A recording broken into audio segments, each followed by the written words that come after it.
Hey there, entrepreneurs. My name is Sushant, and welcome to TrepTalks. This is a show where I interview successful e-commerce entrepreneurs, business executives, and thought leaders, and ask them questions about their business story, and also dive deep into some of the strategies and tactics that they have used to start and grow their businesses. And today, I'm really excited to welcome David Dennis to the show. David is the co-founder of Ventana Surfboards and Supplies. Ventana creates wooden surfboards that are pieces of art and that also perform well in the waves. They have also created a line of apparel and surf supplies that match the boards and that fit with their brand values, which are craftsmanship, responsibility, and adventure. And today I'm going to ask David a few questions about his entrepreneur journey and some of the strategies and tactics that he has used to start and grow his business. So David, thank you so much for joining me today at TrepTalks. Really appreciate your time. Thanks for inviting me. Awesome. So definitely a cool background. And we were just discussing what you do, and you work at Microsoft, and this is kind of your side hustle or business project. So can you share a little bit about your business, your background? When did you start this business? How did you get the idea? And what really motivated you to get into entrepreneurship? Yeah, so we started Ventana, my partner and I together as a corporation over 9 years ago. And it started because I do photo exhibits for nonprofits to raise money for their organizations, and Microsoft supports those through our matching program. And one of the exhibits that I photographed was of surfboard shapers in and around the Santa Cruz area. And one of the people I photographed was my business partner now, who's named Martijn Stiphout, who's one of the most amazing woodworkers and surfboard builders in the world. And I loved what he was doing. I had an idea for an eco surf company. He was already building these incredible wooden surfboards. So we decided to start a business together to try and showcase what's possible in the world of sustainability in the context of the surf industry. And so how do you describe your business? I mean, these surfboards, obviously, the way they're described are they're pieces of art. And of course, the price point is, anywhere between what I see on your website is from $1,000 to $20,000. Yeah, I mean, our wooden surfboards are $10,000 to $15,000. So we have products that are lower price. Like we sell a bar of wax that's $5 all the way up to a $15,000 surfboard. You may be looking on the website at our art pieces, which are smaller versions of the boards that hang on the walls that aren't meant for surfing. Yeah. But you got it right. Our surfboards are what we call them performance works of art. They're always built to surf. And while not all of them surf, all of them do stay inside and hang on walls because they are pieces of art and they have amazing backstories. The woods that we use have these incredible stories behind them. So they are often used for interior design projects, or corporations will sometimes buy them for offices or stores, but they are always built to surf. We surf ours. We love ours. You can see one of ours in the background here. They're a real blast to surf, but basically the company's focused on sustainability and products at every price point. Yeah, I mean, the surfboards look really, really beautiful, I have to say that. Thank you. And would make great decoration pieces at home or, as you said, office and so forth. So really, so your partner was kind of the craftsman behind this, and you kind of brought the sustainability angle to this, and so it creates more value to different people. Yeah, I would say, so I bring sales, marketing, and business development, e-commerce, web development, that sort of stuff. He's the builder. He was building these boards in part because it was less expensive out of salvaged wood, redwood floorboards in the 1800s and old fences and things like that. So he was doing something in the sustainability space. I wanted to do more to expand the brand in a sustainable direction. But basically, I'm not allowed to touch the tools. He's the artisan and I'm the sales and marketing side of the business, which I love. And I mean, I'm assuming that, from a market perspective, these are pieces of art. So, and somewhere I also read that, they kind of appreciate in value over time. Can you talk a little bit about, I mean, what was the business that Martin was doing previously, and what is really the market, like who's buying these kind of boards? Yeah, Martine was building surfboards before, wooden surfboards, at a bit of a lower price point. The thing that I offered was a perspective on how we might be able to add more value to the boards, especially around telling stories around the materials. So his artisanship has gotten better and better and better every year. I mean, he's amazing. But one of the things that I thought we could do better was telling our story around the importance of sustainability, but also the materials. So as an example, we have wood from the hull of the boat that John Steinbeck sailed into the Sea of Cortez in 1940. We have wood from old houses. We have salvaged wood from really historic buildings. We have, stair railings from an old hotel in New York. We have just incredible materials. And so what makes the boards unique is both the artisanship and the stories behind the materials that are in them. And so Martine had been building surfboards. When I got involved, we came up with a strategy to increase the value of those boards. And yeah, they have gone up over time. Oftentimes, if someone wants to sell a board, one of our boards used, they can get, not always, but they can often get more than they paid for it because they are rare. Most of it, as you can imagine, for the surfboard specifically, it's generally high net worth individuals, maybe have a second home, a beach home. We've done a lot with corporate customers, Lucky Brand, Plantronics, Starbucks, a few others that we're not allowed to name. But then what we often do, people love what we're doing with the surfboards, but obviously not everybody can afford a $10,000 or $15,000 surfboard. So we've created an apparel line. We work with designers all over the world to create, sustainable clothing with designs that match the surfboards. And we've got surf wax, and we create other art pieces. We've invented some products. We do, all kinds of really interesting collaborations that are all based on the aesthetic of the surfboards, because we want everyone to be able to access the brand, even if they can't pay for a $15,000 surfboard. Someday maybe, but not everyone's going to do that. For sure. So are these products made to order, or so you go out, you do sales and marketing, you bring new orders, and then based on that, these are. So can you share like how many boards are you generally producing in a year, and how do you kind of pitch them to your clients? Yeah, so if we're just talking about the surfboards and not the apparel or some of the other products we've created, just focused on the surfboards, we're only doing about 10 or 12 a year. And a lot of what we've done to get our story out is collaboration with other businesses. So we've got, as an example, we have 30 or 35 different partners who give us wood. It's interesting. We're a wooden surfboard company, but we don't buy wood. We have a rule that we'll try to never buy wood, because that sort of keeps us honest in terms of sustainability. So we work with companies that want to donate things to us. And as we've gotten more and more publicity around this, we've done TV and podcasts and radio and things, people realize that if they give us materials, we're going to amplify their message. So we do a lot on social media. We do a lot of, as we're talking, I'll be talking about some of the companies we work with. And so they'll basically be getting free publicity for their trash. And so that's one way we get the story out, because they then promote what we're doing on their social media and in their marketing, and that helps us expand our reach. And then we've just built up a really good following over the years through events, through social media. A lot of our business just comes in from people finding us on LinkedIn or Instagram or other places like that.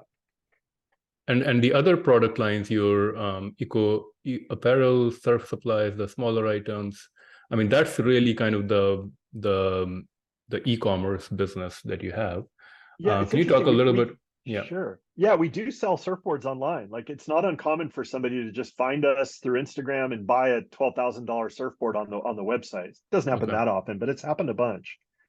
But yeah, I mean, most of our e-commerce business is sort of the other products, the smaller things, and that's a pretty good business. Most of what we do is in events online. When we're able to tell the story one-on-one, like at a craft fair or an art and wine festival or something like that, when we're engaging face-to-face with customers, our sales are fairly sizable. Our e-commerce business is growing, but it's not some massive juggernaut that's competing with some of the major brands. Yeah, it could be at some point. But yeah, if you go through, one of the things you'll find in our site is we try to use everything, right? So we're taking salvaged materials and woods and other, not just wood, and we're creating things out of them. And then whatever's left over, we try to create things out of that as well. So it's literally salvaged on top of salvaged on top of salvaged. As an example, we'll make pens. So my partner will make pens out of wood that are from the wood that's left over from the surfboards, or bookmarks, or knife handles, or other items that are bottle openers. So we're literally trying to use every scrap of every wood, and then we can tell a really cool story at different price points for different customers, which we then can promote online or in person at our events. So that's really interesting. Like all of these products are kind of handmade. They're not like mass produced. Okay, so that's awesome.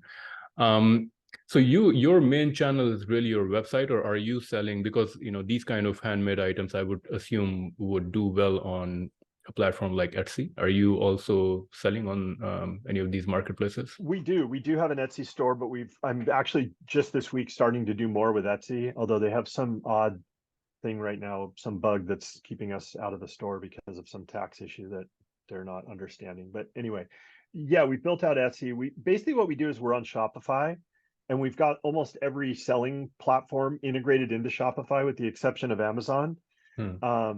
Where you can buy on TikTok, you can buy on Instagram, you can buy on Facebook, you can buy across the internet with all of the different services that integrate with Shopify. Shopify is great in that you've got your product catalog, and you can fan it out to Google and Bing and all the other places I mentioned, and allow the purchasing to happen there. We've done a little bit on Etsy, a little bit here and there on eBay, but most of the time it's Shopify with the tentacles out into the world. And we're now experimenting with some online advertising, which we haven't done a lot of. But again, like the place where we have the biggest success is old school face-to-face events. We don't have our own retail store. I just don't have time for that with my day job. But our events are really, really successful. So we try to do a few of those a year. So you kind of got into this business really because of the focus on sustainability, right? So, you have this eco apparel line and so forth. Can you talk about your sustainability efforts? And I believe I read somewhere you kind of donate 5% of your revenues or profits and things like that. What are all the things that you're doing around sustainability? Yeah, so for me, I grew up in a family that was, very focused on animal and environmental conservation. But I started surfing late in life when I was 40, and I got really, really into it. And so I also, at the same time, got passionate about making sure the oceans were protected, because if you don't have a healthy ocean, you can't go surfing. And around that time, I did a photo exhibit for the Surfrider Foundation focused on surfboard shapers. I met my partner, and I decided that we could do better than the industry in terms of sustainability. So we like to talk about how we basically built a company on trash. And we collaborate with other companies that have similar brand values that we have. And then in addition to that, we donate 5%, at least 5% of our profits to ocean conservation organizations. And last year, we set up what we call the Ventana Ocean Conservation Scholarship. So we also donate money to our own scholarship, and then we award the scholarship to a university student that's studying ocean conservation. And we just gave our first $3,500 award a couple of months ago, and we'll do it again this coming year.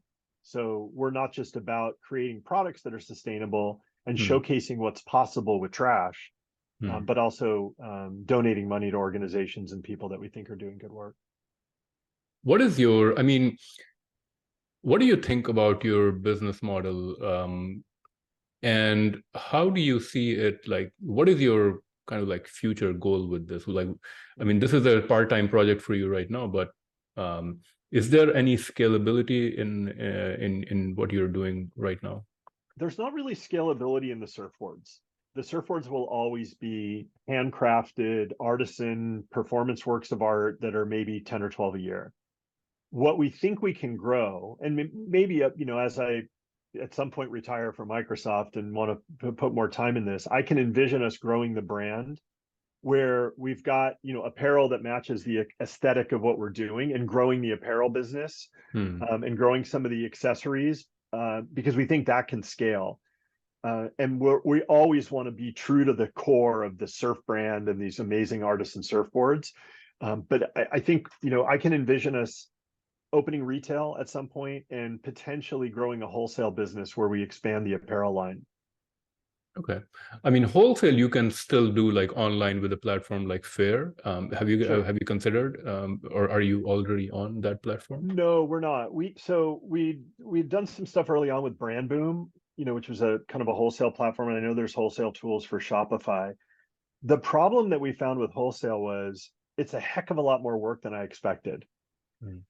And in part because we have a really high bar for sustainability, that we don't want to outsource like drop shipping and real-time creation of t-shirts and things like that, because oftentimes they're wrapped in plastic and we don't have control over the packaging, and it becomes kind of a logistical problem for us to keep our artisanship, our eco-friendly bar where it needs to be.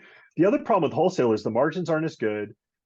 We found that we were working with several surf shops that didn't pay their bills on time, and we were essentially loaning them money, Hmm. constantly having to try and get our payments. Hmm. There are return to vendor issues where they decide they don't like something or it's not quite selling as fast as they had hoped, and then they want to return it, Hmm. and it's just a hassle. So if we were going to do wholesale, we'd have to address some of those issues. I think direct to consumer is probably the better direction for us longer term. So your surfboards are kind of like targeted towards more of high net worth individuals or businesses that are kind of want to decorate That's right. their places and add kind of the sustainability element to their brand. But I think your other products, which are lower price, do you is your target market really the people who are in the surfing sport? Like, do they kind of resonate more with your products, or is it kind of just anyone out there who likes handmade products, collectibles and things like that? It's the latter. So one of the things that's interesting is you find, some of the larger surf brands, O'Neill and Rip Curl and Quicksilver. I mean, they sell all kinds of apparel and products to the middle of the United States where there's or elsewhere in the world where there's no ocean, because everybody wants to be associated with the surfing culture and the ocean and things like that. And so we sell our shirts uh, all over the place. And all over the world, actually, even if they may be sort of surf themed, they sometimes will showcase animals from our region, whales, dolphins, things like that. Everybody loves the ocean, and so it's not just surfers. And I think that's important for our growth, because surfing is amazing, but if you're only targeting surfers with your products, you can't really scale. That's a small market. Okay. Are you is there any value that you bring from your work at Microsoft? I know Microsoft is doing a lot of things around AI these days. Yeah, for Um, sure. is there any, are you doing anything that involves any technologies using AIs in your business and things like that? Yeah. Yeah, so I could probably talk about this one for hours, but we're doing a lot of experimentation in Ventana. I am with AI. Blog post writing. I do a lot of editing. We've used it for inspiration. Some of our models that we're using, because we can't really afford models, on our product pages are AI generated. I actually wrote a blog post on our website around whether we should use AI more, because we've got this handcrafted artisan brand, and the surfboards, are essentially thought up by my business partner. And so, one of the questions we put out there is, I put out a bunch of AI imagery and said, here's a surfboard we can create that's based on, an AI generated image. Should we be doing that? Like, does that fit with a brand that's, focused on artisanship, or are we sort of cheating in some way? And the feedback was mixed. And we decided that for now, we're not going to use AI to design surfboard, create surfboard designs. But I am using it in other ways. As an example, we just launched a puzzle, 1,000-piece puzzle for the holidays. And the core image of the puzzle was generated by AI. And then I did a lot of Photoshop editing to add our surfboards to it and whatnot. But Ventana surfboards.com/puzzle, you can see the image that was generated by AI. And Wow. so that's one of the things, and I could go through other examples of how I'm experimenting with AI in different ways for content. The other thing is back the other way. So I work at Microsoft. I've been there for over 22 years. I work on the Outlook email team, and we're making Mm, tremendous investments in AI. And as you can imagine, much of the work that I'm doing in Ventana with AI is using Microsoft tools, or at least tools that were, where we invested in ChatGPT and using some of their technology that's integrated into products like Bing and mm, Microsoft Word and PowerPoint and things. So, so that's on that side. But a, a lot of what I do at Microsoft is also informed by Ventana. As an example, I was responsible for part of the ads business within Outlook and Skype for a while. mm. And so I was experimenting with different ad platforms using Ventana to do it, so I could learn about some of the ad experiences that we were looking at building into our products. I worked for a while on our small business strategy for Outlook, and Mm, that was largely informed by my experiences as a small business and working with other small businesses.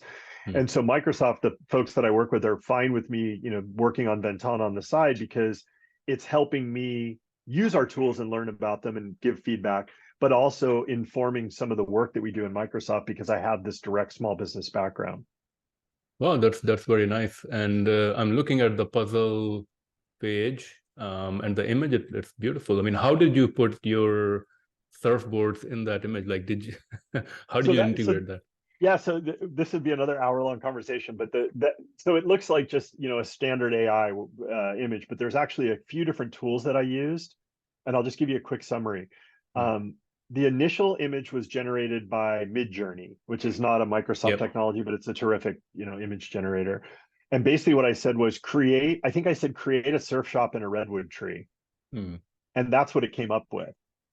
It mm, looked more like a treehouse to me, and we have this character we've created called the Ventana Surf Squatch. The mm. original design was actually done by hand by an artist in Brazil that we work with. And the Ventana Surf Squatch is this Bigfoot, this Sasquatch that surfs. And so we have T-shirts and stickers, and we've created all this legend around this surf squatch. So to me, it looked like a house that a surf squatch might live. Mm, So then I used Midjourney to generate a surf squatch. I edited in the surfboard with Photoshop. So if you look in the bottom right side, I think, of that image, you can mm. see the Bigfoot, the surf squatch Yeah. with the. And then all the other surfboards, I basically used another tool called Photo Room Mm. to remove the background of some of our photos. And then I used Photoshop to integrate them into the image. Okay. So it's a lot of work to create that, even though Mm. elements of it were created by AI in different tools of AI. No, it's beautiful, and I think it would make definitely creates a great puzzle for sure. Thank you. I mean, I have been, even last evening, I was playing with different AI, just doing research, just trying to create a blog post. That's um, amazing. because, of course, I'm creating all this content with people, and which can be converted into blog post that has value, and maybe SEO optimized. Um, That's right. I think on its own, I mean, I've been experimenting. I think that, what my experience has been is you have to give more direction. So you can't just say, take, go look at this URL and based on the content there, create a blog post. You can clearly tell that's not human written. That's right.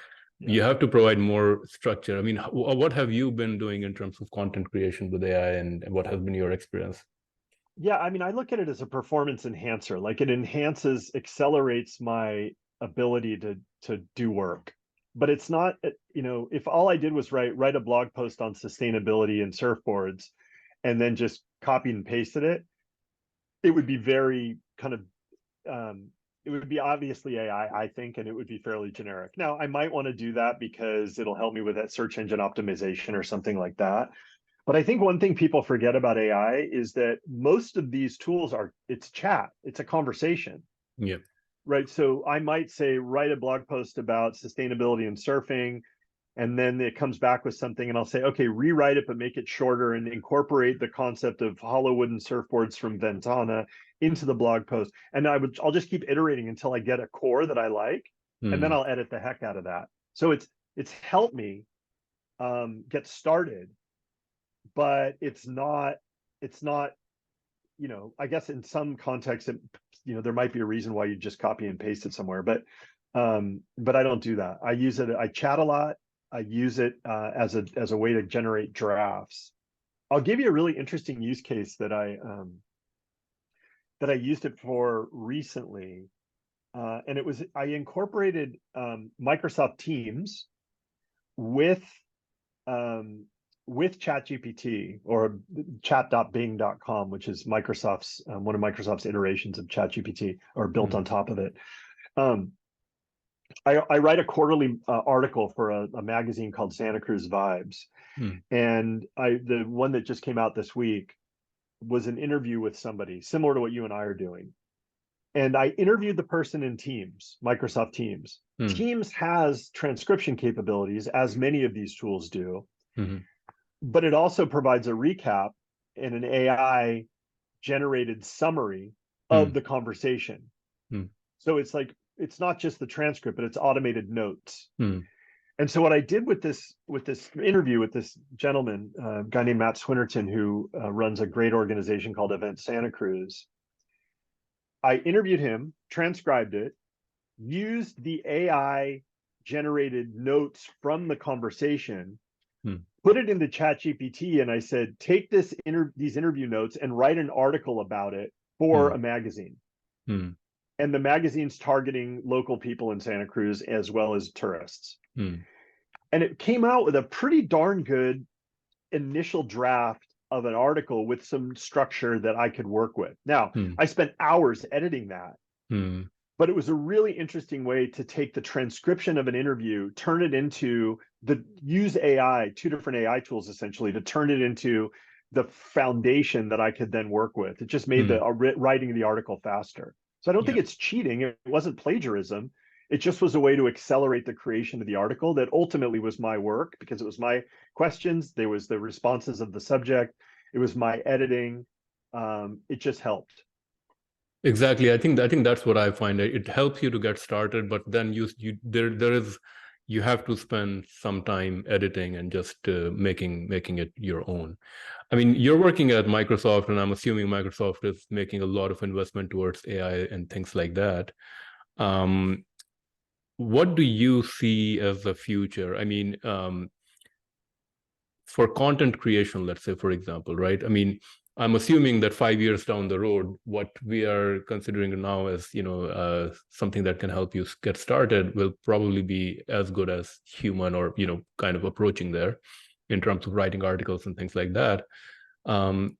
Would search engines be penalizing that, or be able to detect that content and penalize it? And I'm assuming that then the value of like original content and original ideas that don't exist on the internet, they'll be like a lot more valuable. And even maybe there's a business model there where search engines pay people to create original content or something like that. I mean, how do you see it, given that you're working at Microsoft? I don't know. And any answer I'm going to give right here is not me talking as a Microsoft employee. It's just, perspective. I'm finding that I'm using AI as a search engine as much as I'm using it to create content. As an example, when you and I were trying to get the other tool we were going to use for this interview, instead of going to a search engine or trying to find the help menu in the tool to figure out how we could I could add a background, I just went to Bing Chat in Edge, which is, there's a sidebar in Edge that you can click a button and just chat with on the side of it, with Microsoft Edge. And I just asked the question, because I knew that AI, the large language model had ingested all the internet. With Bing on top of it, it's doing it, with real-time content that's being created on the web. It's not, an old, outdated model. And I trust those answers rather than a whole bunch of blue links, some of which may be paid to be put at the top or whatever. I think it's going to disrupt search. I think it's going to disrupt search advertising. We've got some really interesting monetization that we're doing of Bing Chat. But I don't know how this is going to evolve. I do agree with you that at the end of the day, there's not going to be substitute for original content that gets created. And I think that's going to have even more importance. Not just in writing, but I'll give you another example. So I know that AI is being used to create music, right? Hmm. And it's being used oftentimes in the same sort of way that we were just talking about it, where it just sort of gets you started, Hmm. and maybe it'll add some things here or tweak some lyrics or whatever. I think as AI is used more in music, and even if AI is being used to create music without any human real involvement other than a prompt, it's going to mean that live music is going to get more important and Hmm. more interesting. And you saw the kind of thing I maybe that U2 just did in Las Vegas in the giant Yeah. dome. It's going to put experiences that are real and human and interesting, like live music, Hmm. like dance, like building your own surfboard or something like that, even more important, because there's no substitute. Like, you're never going to be able to substitute standing in front of an actual band playing actual music, even if Hmm. AI might be a part of it. And I think those kinds of things are going to become more important over time. So I agree with you. Original content of any type, I think, is going to be more important as we go forward. I hope it is anyway. Yeah, for sure. So you've been working, I mean, you've had your full-time job for a long time, and you have played with entrepreneurship. Which one do you prefer? Mm, And um, of course, you're still working, yeah. but do you see yourself becoming a full-time entrepreneur in the future, or do you just really love working at Microsoft? That's Both. kind of Both. your, yeah. Yeah, both. I mean, I had a startup in tech 25 years ago that failed miserably. It was during the first dot-com boom, and it busted on us. But I built up enough experience there to wind up going to Microsoft, which is great. But I mean, the startup was a failure, and I don't think I would do that again. I love Microsoft. I love the new version of Microsoft under Satya Nadella. It's just a phenomenal place to work. Hmm. But I also love the entrepreneurial side. Now, within Microsoft, we have small teams and we get to do kind of entrepreneurial things with the support of a large company. Hmm. But I also love the entrepreneurship that I have with Ventana. And one of the things I love is building a brand. I love marketing. I love sales. I love business development. I love partnering, and I get to do a lot more of that in the way I want to do it with my Hmm. control in Ventana. And so I think I'll probably do both. At some point, I might do more with Ventana if I actually retire from Microsoft. And I'm 54, so that'll happen at some point, but I don't know yet. We'll see. Okay. Um, in every entrepreneur's journey, there's always mistakes made, lessons learned, failures. Um, have you had any big kind of setbacks, since you've been running Ventana, that was a big learning experience for you? What did you learn from it, and what can other entrepreneurs learn from your mistakes? I think every time we fail at something, it's because, and we do everything on small scale. We're a small company. We start with small runs of products, and then we test them to see. We have a new product about to come out later this month, and we're doing a small run of it, and we'll see if it works. But every time I try to, like, if I assume like this thing is really going to work, and then I order too many of them, or I print too many of them, or a lot of them, and it doesn't work, Hmm. I always sort of stuck with inventory, or I've invested money in something that I was sure was going to be great and it wasn't. And so every time that happens, I go back and I say, what could we have done to learn and understand whether this could be successful by talking to customers, by putting out, pre-orders, by asking feedback from our customer base on options that we might have for a certain product or a new product altogether, and iterating our way into success as opposed to assuming we're going to be successful. The thing that I see entrepreneurs do way too much Hmm. is believing their own Yeah. marketing. Yeah. This is going to be the greatest thing and here's why, and they get so passionate and excited about it that Yeah. they put all kinds of investment in it, Yeah. and it fails miserably because they didn't actually do the hard work to do the research and iteration to make sure that it was going to be successful before they poured their life into it. Every Hmm. time I think about leaving Microsoft, I did a TED talk. So if you go to ventanasurfboards.com/TEDx, it'll Hmm. redirect to the YouTube link, and it's called Don't Quit Your Day Job. Hmm.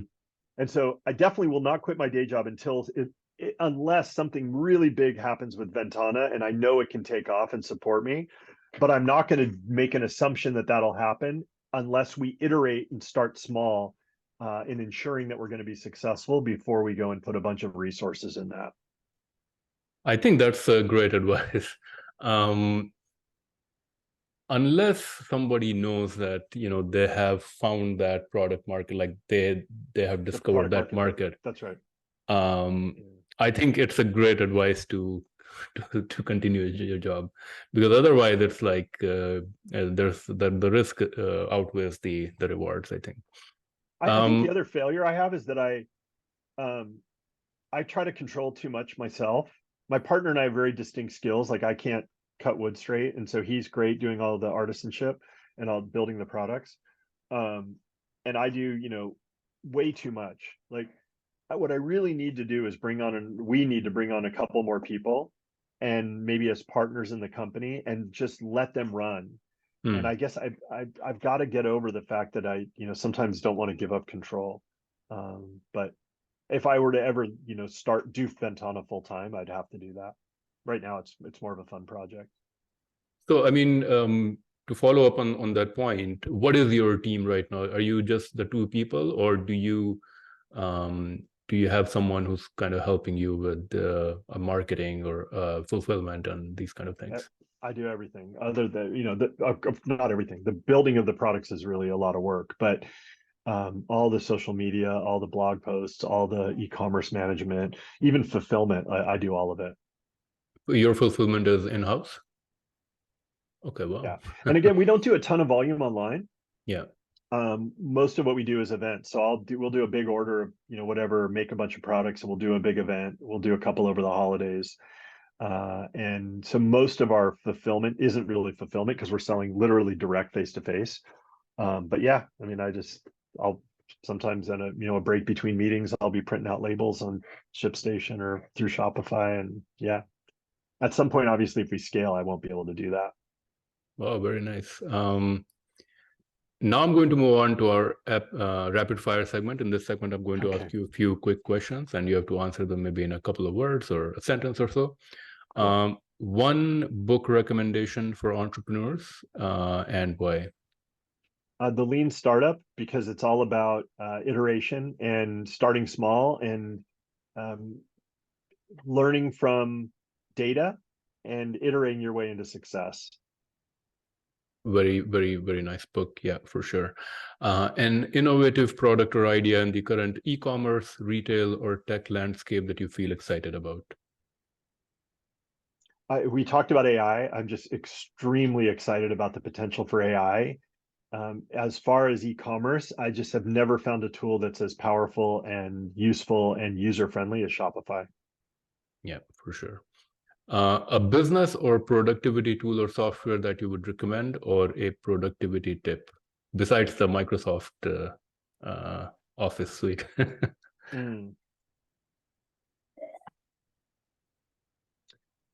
Wow, there's so many. I did a presentation once about all the technology that we're using behind the scenes with Artisan Surfboards. And there's just so many of them. I got to go back to AI. Like the thing that I'm finding right now that's accelerating my productivity more than anything, creating ad copy, writing blog posts, editing content, creating images, even creating images to give our artists that we work with around the world inspiration. It's all AI. Like that's what I'm most excited about, and that's where I think the most productivity enhancers are right now. Another startup or business in e-commerce, retail, or tech that you think is currently doing great things? I always look to Patagonia. That's been, I think they've got a good online model, but they also, for us, they've figured out how to scale sustainability, or at least they have a pretty good story around sustainability. It's not perfect, and they've always been an inspiration for us. A peer entrepreneur or business person whom you look up to, or someone who inspires you? My dad. So my dad was my dad, Steve, was one of the first entrepreneurs, one of the first software entrepreneurs in the Silicon Valley. He started his first software company in 1972, before people even knew what software was, many of them. And so he's been an inspiration. I grew up in the tech industry. Dinner table conversation was always about entrepreneurship and the technology industry. And so he's always been a role model for me. And final question, best business advice that you have ever received or you would give to other entrepreneurs? If you don't have to take investment, don't. Yeah. And I've had that from several people, but early on in Ventana, we met with the founder of North Face, the apparel brand, and Hap Klopp was the gentleman's name, and he said, if you can grow this on your own and keep control, don't take on investment and be beholden to others. Obviously, if you really want to scale, you've got to do that. But for us, at least at this stage, it's been nice to not have to answer to other people. I think that's great advice. And I've also heard that from a few other entrepreneurs before. I mean, ownership is definitely, I mean, if your goal is to not just the control, but also, to get the rewards of all your effort of entrepreneurship at the end, I think ownership definitely matters quite a bit. Well, David, those were all the questions that I had. Thank you so much for sharing your story and a very interesting story and interesting product. If anybody wants to check out your products, what is the best way to do that? Ventana Surfboards, Ventana, ventanasurfboards.com, and Ventana Surfboards on every social media platform you can imagine, and probably some you can't. Awesome. Well, then, David, thank you so much again for sharing your story, and I wish you and your business a lot of good luck. And thanks again for joining me today at TrepTalks. Really appreciate it. Thanks, Sushant.